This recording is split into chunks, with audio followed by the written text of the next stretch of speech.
la historia y la explicación de la sociedad a un enfrentamiento entre razas, olvidándose del resto de parámetros. El marxismo quiso reducir la historia y la clave de explicación de la sociedad a un solo parámetro, la lucha de clases entre ricos y pobres, y ahora la ideología de género, con el mismo simplismo y carácter reduccionista, quiere reducir la explicación del hombre y de la historia a un solo parámetro, el teórico enfrentamiento entre hombres y mujeres. Es un simplismo, pero como todo simplismo tiene una gran eficacia pedagógica.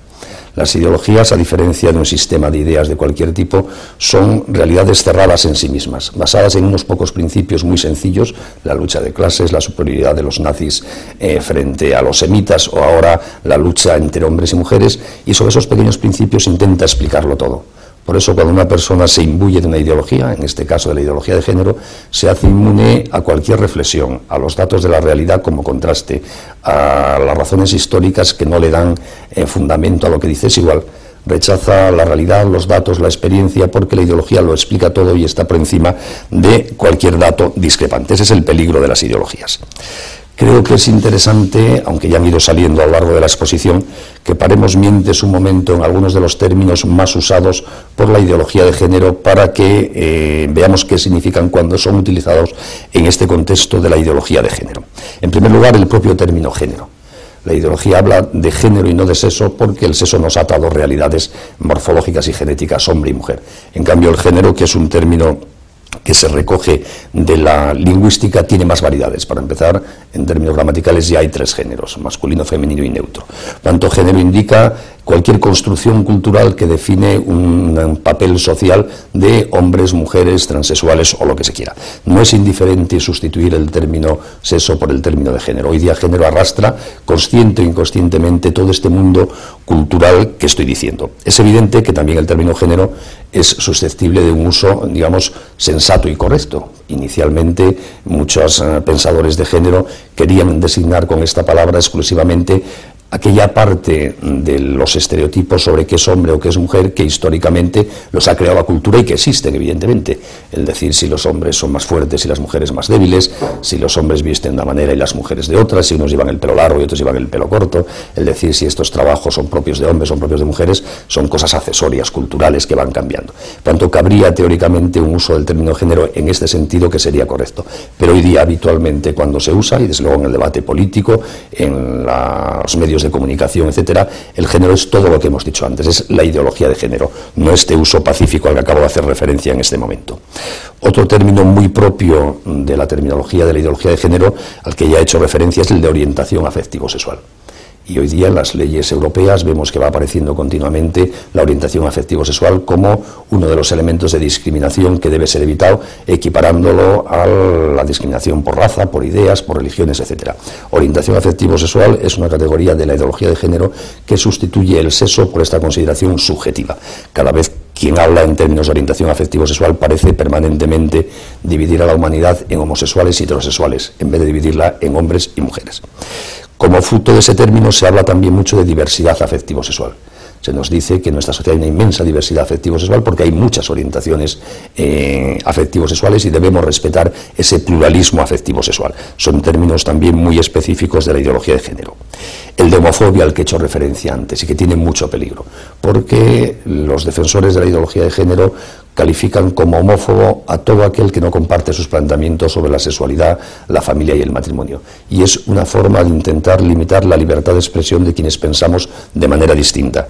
Creo que es importante que estemos todos ojo a visor para no someternos a la dictadura de la calificación de homófobo, para evitar que hablemos con libertad. Homoparental, otro término muy propio de la ideología de género para designar a aquellas familias que están constituidas por 2 padres o 2 madres. Así parece que hay matrimonios que no son homoparentales y realidades familiares de paternidad y filiación que son homoparentales. Es una manera de encubrir de nuevo una realidad distinta con un término que la desfigura. El término hegemónico se utiliza mucho en el contexto de la ideología de género para calificar a todo lo que hasta ahora la humanidad ha llamado natural. Si uno habla de que el matrimonio es una institución propia entre hombres y mujeres, que lo natural es que un niño tenga un padre y una madre, los ideólogos de género dirán que no, que eso solo ha sido lo hegemónico históricamente, pero que puede y debe ser cambiado. Era solo una realidad de poder, de hegemonía, no era natural. El término derechos reproductivos es, como les dije antes, toda la ideología de género está transida de fobia a la maternidad y a la vida. Por eso ha ido creando toda una categoría de presuntos derechos, los llamados derechos reproductivos, que son en el fondo el derecho de la mujer de librarse de la maternidad, el derecho al aborto, a la anticoncepción, es decir, la absoluta libertad de la mujer para evitar ser madre incluso cuando ya está embarazada. Esta terminología ha ido entrando en la legislación vigente en muchos países, en los documentos de Naciones Unidas, y cada vez se usa más, y hay que tener siempre en cuenta que esta expresión es muy propia de defender un ataque sistemático a la vida en nombre de una teórica liberación de la mujer de esa esclavitud que es la maternidad. El término patriarcado. La ideología de género utiliza mucho la expresión patriarcado para referirse a toda la historia de la humanidad en que teóricamente los hombres hemos oprimido a las mujeres. Y ahora precisamente la liberación que promueve el feminismo de género tiende a superar ese patriarcado, evitando que haya distinción entre patriarcas y no patriarcas, desapareciendo la distinción entre hombre y mujer. Sexualidad polimorfa, este es un término que cogen de Freud y que viene a indicar que cualquier tipo de prácticas sexuales son igualmente de buenas. Hay un gran pluralismo de prácticas sexuales y nadie puede hacer ningún juicio de mejor, peor, bueno o malo, conveniente o inconveniente. Son algunos de los términos que oímos habitualmente, que aparecen en el debate político, que van apareciendo en las leyes y que van arrastrando consigo, queramos o no queramos, esta visión tan específica de la ideología de género. La ideología de género tiene también su agenda política específica. Esta expresión agenda política la utilizan mucho los ideólogos de género. Les leo otra cita de la feminista de género que he citado antes, Judith Butler, que en su libro Deshacer el género afirma lo siguiente: la tarea de la política internacional de gays y lesbianas es nada menos que rehacer la realidad, reconstituir lo humano y negociar los términos de lo que se considera habitable y lo que no. En el fondo, como decía el cardenal Ratzinger, estamos en una verdadera rebeldía ante el humano. Hay que rehacerlo, reconstruirlo, y para eso utilizan la política, los cambios legislativos.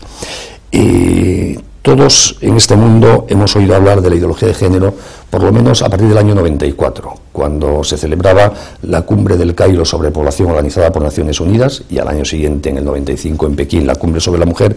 El Papa Juan Pablo II muy activamente movilizó a los cristianos de todo el mundo e intentó convencer a muchos estados para evitar que en los documentos oficiales de Naciones Unidas aprobados en esas cumbres apareciese la terminología específica de la ideología de género. Allí se empezó a hablar en documentos oficiales de Naciones Unidas de derechos reproductivos, de género, de homoparentalidad, de orientación afectivo-sexual, de diversidad afectivo-sexual. Y el Papa Juan Pablo II, que era muy consciente de toda la carga cultural e ideológica que estaba detrás, intentó, repito, movilizar a la conciencia de la gente de bien para evitar que entrase en la doctrina oficial de Naciones Unidas este planteamiento.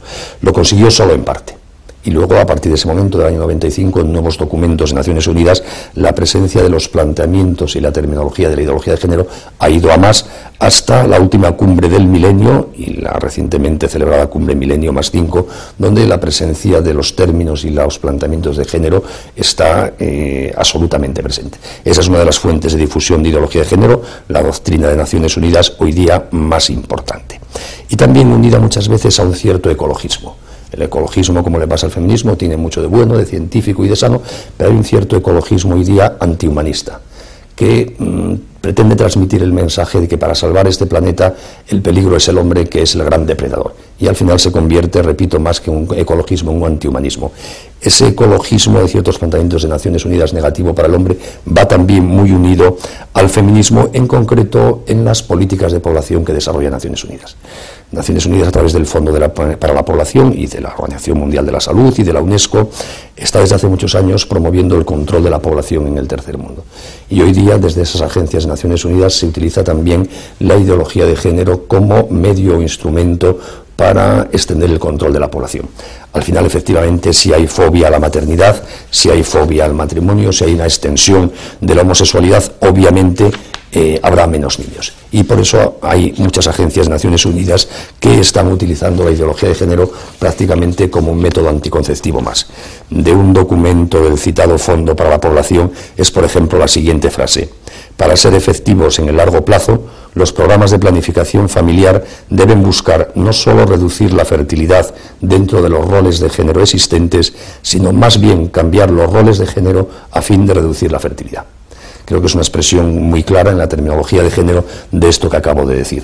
Si desaparece la distinción entre hombre y mujer, si tenemos miedo a la maternidad, efectivamente la fertilidad se reducirá. Y por eso la extensión de la ideología de género va también muy unida, especialmente en los países que reciben ayudas de las agencias de Naciones Unidas, a una promoción cada vez más expresa de la ideología de género. Quienes más colaboran junto con las agencias de Naciones Unidas en difundir la ideología de género son un cierto feminismo radical, muy activo especialmente en Estados Unidos y en Europa, el lobby gay, que existe a nivel internacional y que ve en la ideología de género, que realmente ha surgido en el seno del feminismo, no del mundo gay, pero ve en los planteamientos de la ideología de género una forma de normalizar en la conciencia colectiva las prácticas homosexuales y la propia homosexualidad.